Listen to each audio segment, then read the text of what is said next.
ನೋಡಿ, ಸದಾ ಪರೀಕ್ಷಾ ಅಕ್ರಮಗಳಿಂದ ಸುದ್ದಿಯಲ್ಲಿರುವ ಕಲಬುರಗಿಯಲ್ಲಿ ಇದೀಗ ಮತ್ತೊಂದು ಅಕ್ರಮ ಪತ್ತೆಯಾಗಿದ್ದು, SSLC ನಕಲಿ ಅಂಕಪಟ್ಟಿಯನ್ನು ನೀಡಿ ಅರಣ್ಯ ಇಲಾಖೆಯಲ್ಲಿ ಸರ್ಕಾರಿ ನೌಕರಿಯನ್ನು ಪಡೆದಿದ್ದಾನೆ ಒಬ್ಬ ಯುವಕ.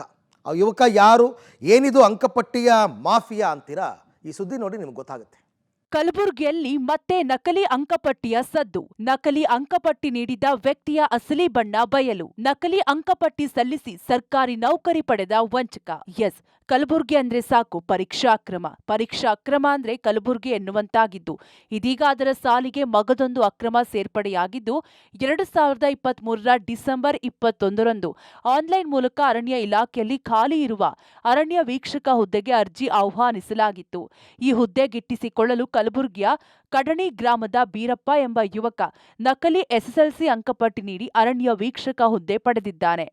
2023-24ನೇ ಒಂದು ವೀಕ್ಷಕ ಒಂದು ನೇರ ನೇಮಕಾತಿ ಹುದ್ದೆಯಲ್ಲಿ ಒಂದು ಅರಣ್ಯ ಇಲಾಖೆಯಲ್ಲಿ ಒಂದು ದೊಡ್ಡ ಮಟ್ಟದ ವ್ಯವಹಾರ ನಡೆದಿದೆ sir.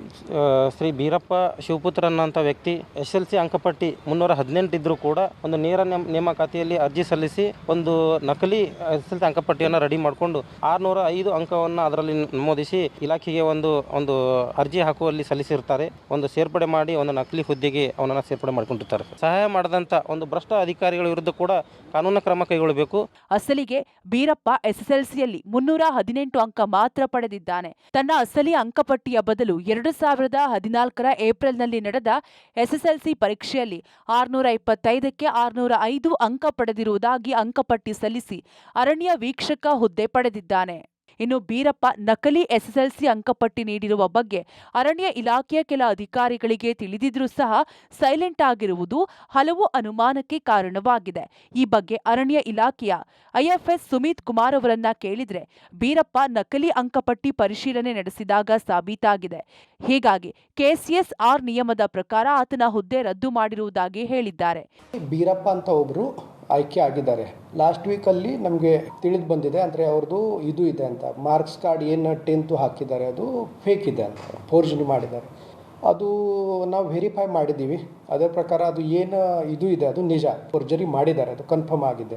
As per natural justice ನಾವು ಇವಾಗಲೇ ಅವರಿಗೆ ನೋಟಿಸ್ ಸರ್ವ್ ಮಾಡಿದ್ದೀವಿ. ಶುಕ್ರವಾರನೂ ನೋಟಿಸ್ ಹೋಗಿದೆ. ಇವತ್ತು ಲಾಸ್ಟ್ ಡೇಟ್ ಇದೆ ಅವರಿಗೆ ಅವ್ರದ್ದು ಹೇಳಿಕೆ ಕೊಡೋದು. ಅಪಾಯಿಂಟ್ಮೆಂಟ್ ಕ್ಯಾನ್ಸಲ್ ಮಾಡೋದು ಪವರ್ ಇರುತ್ತದೆ. ಅದು KCSR ರೂಲ್ ಅಲ್ಲಿ ಕೂಡ ಇದೆ. ಲಾಸ್ಟ್ ಡೇಟ್ ಮುಗಿದ ಮೇಲೆ ಮೋಸ್ಟ್ ಪ್ರಾಬಬ್ಲಿ ನಾಳೆನೂ ನಾವು ಅವ್ರದ್ದು ಅಪಾಯಿಂಟ್ಮೆಂಟ್ ಏನಿದೆ ಅದು ಕ್ಯಾನ್ಸಲ್ ಮಾಡ್ತೀವಿ. ಈ ಹಿಂದೆ PSI, KPTCL ಸೇರಿ ಸಾಲು ಅಕ್ರಮ ನಡೆದ ಕಲಬುರಗಿಯಲ್ಲಿ ನಕಲಿ ಅಂಕಪಟ್ಟಿ ಜಾಲ ಸಹ ಹಬ್ಬಿದ್ದು, ಹೀಗಾಗಿ ನಕಲಿ ಅಂಕಪಟ್ಟಿ ಹಿಂದಿರುವ ಕಿಂಗ್ ಪಿನ್ಗಳ ಹೆಡೆಮುರಿ ಕಟ್ಟಲು ಸರ್ಕಾರ ಸಜ್ಜಾಗಬೇಕಿದೆ.